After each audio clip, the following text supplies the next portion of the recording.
বছরের শেষটা যেমন ঘরোয়াভাবে নিজেদের মধ্যে কাটিয়েছি, আর বছরের শুরুটা কিন্তু একটু বেশি ভালো কাটিয়েছি, যাতে সারা বছরটা খুবই সুন্দরভাবে কাটানো যায়।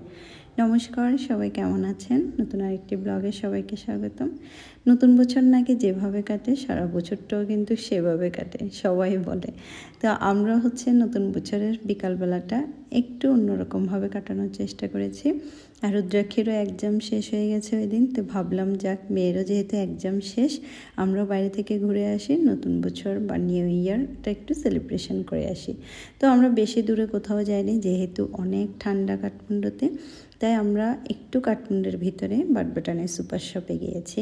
ওখানে খুব সুন্দর করে হ্যাপি নিউ ইয়ারটাকে সাজানো হয়েছে, বাইরে বিভিন্ন স্টল দেওয়া হয়েছে এবং সেলে অনেক কিছু বিক্রি করছে। এক ঢিলে দুই পাখি মারার মতো সব কিছু করে আসলাম, আর একটু কেনাকাটাও করলাম।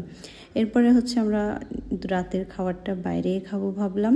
তো আমাদের পছন্দের একদম সুন্দর এবং সিমসাম একটা রেস্টুরেন্ট, সেটা তামা। একদমই আমাদের বাসার কাছেই, সেটা বলতে গেলে তিনোটাই একদম আমাদের বাসা, বাটবাটানি এবং তামা তিনোটাই একদম আশেপাশে। তো সেজন্য ওখানে গেলাম, আর ওখানে খাবারগুলো এত টেস্টি, একদম কি বলবো, অথেন্টিক খাবার যেটা, ওটাও পাওয়া যায়, নেপালি থালি সব কিছুই পাওয়া যায়। তো আমাদের সবচেয়ে পছন্দের যে খাবারটা সেটাই অর্ডার করেছি, আর অর্ডার করে তো বসেই আছি, তাই ভাবলাম একটুখানি ভিডিও করে নিই সবাই মিলে। তো মেয়ে আর আমি তিনজনে একটু ভিডিও করলাম। মেয়ে আমাদের সাথে বসবে না, ও একা একটা সিটে বসেছে। এই যে তার চেয়ে পছন্দের আজকে আমার খাবারটা চলে আসছে, এটা চিকেন সিজলার। এই খাবারটা যত না বেশি খেতে মজা, তার চেয়ে বেশি এই যে আসার সময় যে একটা ধোঁয়া বা দেখতে এত সুন্দর একটা স্মোকি ফ্লেভার আসে, ওটা আমাকে অনেক মুগ্ধ করে। জিনিসটা হয়তো বেশি কিছু দেয় না, তবে হেলদি একটা খাবার। এই খাবারটা আমার কাছে অনেক ভালো লাগে। একটুখানি নুডলস, ভেজিটেবল, চিকেন আর একটু ফ্রেঞ্চ ফ্রাই, ওই সব কিছু মিলে খাবারটা অসাধারণ লাগে। আর কোনো ঝালও তেমন থাকে না, রুদ্রাক্ষীও খেতে পারে। এরপরে আমরা আরেকটা খাবার অর্ডার করি, সেটা চিকেন কাবাব ফ্রাই। এই ভিতরটা পুরোটাই কাবাব করা হয়েছে, উপর দিয়ে আবার ক্রিসপি করে ফ্রাই করা হয়েছে। খাবারটা নিয়ে একটু দুষ্টামি করেছি, প্রথমে রুদ্রাক্ষীর বাবাকে দিতে চেয়েছি, পরে আমি নিয়ে নিয়েছি।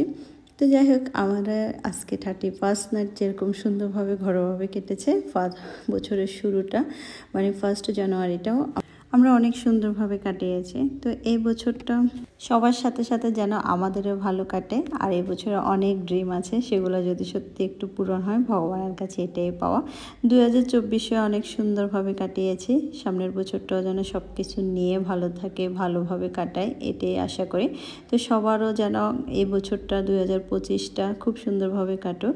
তো এই যে আমরা কিন্তু প্রতিবারে এভাবে এনজয় করার চেষ্টা করি, তো কখনো ঘরোয়াভাবে, কখনো বাইরে। তো এই বছরটা একটু বাইরেই কাটালাম। আর যদিও আমাদের প্ল্যান ছিল একটু বাইরে যাওয়ার, একটু ঘুরতে যাওয়ার, কিন্তু এই ঠান্ডার মধ্যে আসলে পরে ডিসিশনটা চেঞ্জ করলাম।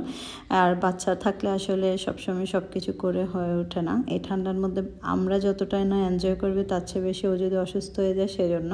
আর এদিকে আমাদের খাওয়া দাওয়া কমপ্লিট, এখন রুদ্রাক্ষী একটা ছড়া শোনাচ্ছে আমাদেরকে, সে সাথে সাথে ওর বাবাও বলছে।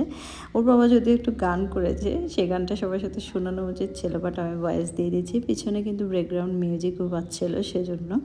তো আজকে আমরা খুবই ছোট্টখাট্টোর মধ্যে এই বছরের প্রথম দিনটা এনজয় করেছি। তো আপনারা কেমন কাটালেন কমেন্টস করে জানাবেন। আজকে এ পর্যন্ত, বাই বাই।